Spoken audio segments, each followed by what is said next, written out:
Welcome to my dissection project set up for Module 7. I'm Mary Matlock from Houston Christian University, and this is for Psych 4353 class. The purpose of this video is to ensure that I have the correct equipment and setting to complete the dissection project in Module 7. I'm using my phone on a tripod to record this session. This setup will capture every detail clearly throughout the recording. Here's the dedicated area on the dining table. I've added a small reading lamp for bright, direct lighting, ensuring the brain and my movements are visible throughout.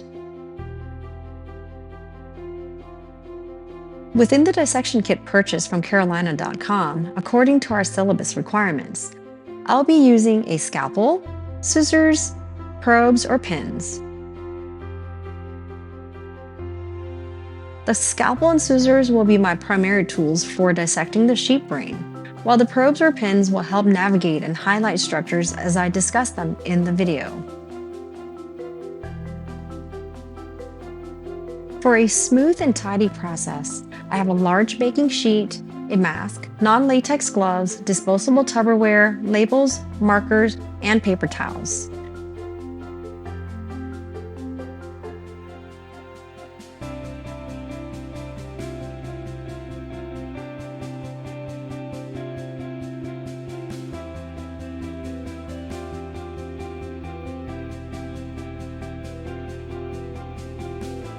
These will help keep the dissection neat and organized.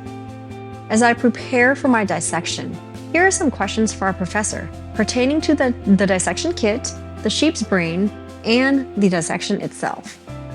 1. Are there any special techniques for using these scalpel and scissors effectively?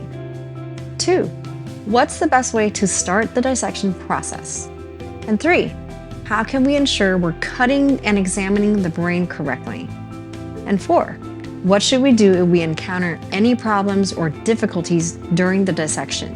5, what are the key points to focus on when examining the sheep brain to understand its structure and function? And finally, how does studying the sheep brain help us understand human brain functions better? Now, with everything in place, we're ready to dive into Module 7. We'll be exploring these questions and more as we dissect and analyze the sheep brain. And thanks for watching. See you in the next video.